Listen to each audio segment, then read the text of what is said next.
जन्म जन्मांतर लक्ष्मी वाली आत्मा शिव बाबा से एक ही संबंध रखेगी या सर्व संबंध? छोटी मम्मी बाप से तो एक ही संबंध रखेगी।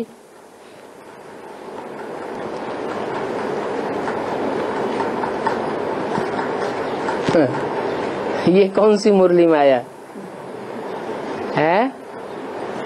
बाप का डायरेक्शन सर्व संबंध रखने का है या एक ही संबंध रखने का है? सर्व संबंध रखने का है। और श्रीमत पर चलने वालों में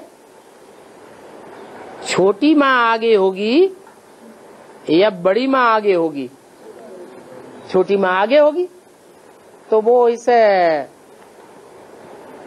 श्रीमत को फॉलो नहीं करेगी जो उसके अपने फायदे की भी चीज है। कौन सी श्रीमत? कि बाप के साथ सर्व संबंध निभाने हैं। तो ये पॉइंट गलत लिखा है कि छोटी माँ बाप से एक ही संबंध रखेगी। नहीं, जब बाप का डायरेक्शन है कि भगवान बाप से जिस संबंध की रचना नहीं लेंगे उस संबंध के लिए जन्म जन्मांतर आत्मा तड़पती रहेगी, तो ये तो दुख हो गया।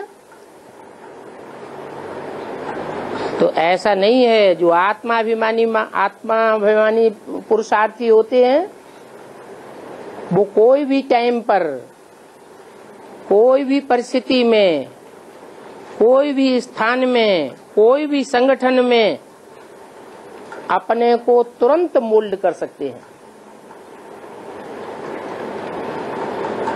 कहीं ऐसा माहौल होता है जहाँ भाई बहन का संबंध निभाना ही अच्छा होता है,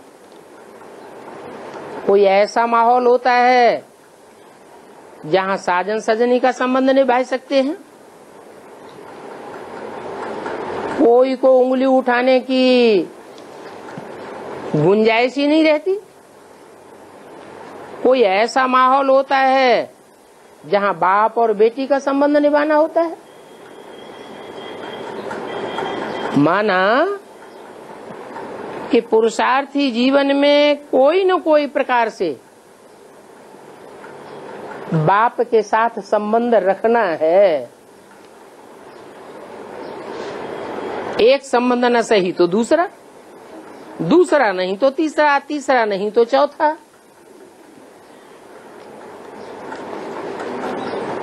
सब संबंधों की रचना लेना है।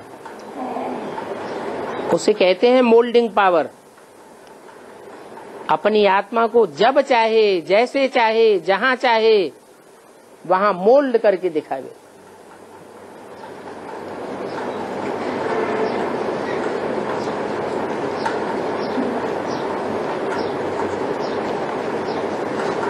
तो एक ही तो आत्मा है।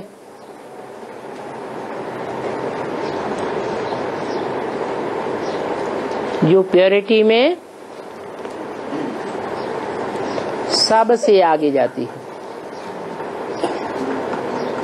और जो प्योरिटी में सबसे आगे जाएगा उसको मोल्ड होने में कोई परेशानी नहीं होती है। किसी भी संबंध में कभी भी कहीं भी मोल्ड हो जाएगा।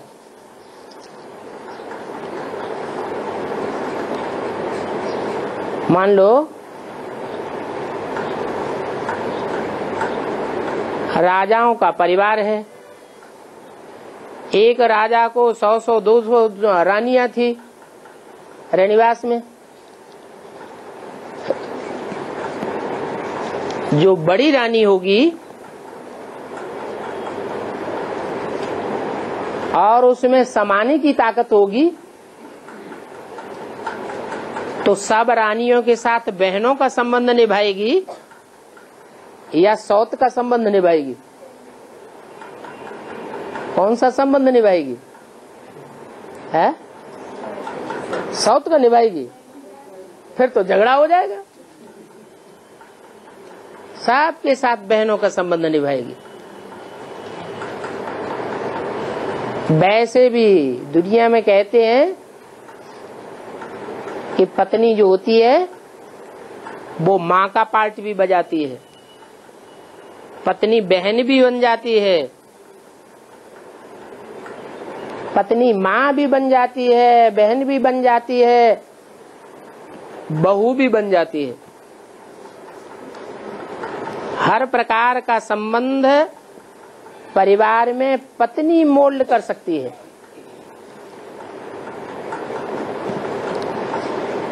ऐसे कहा जाता है।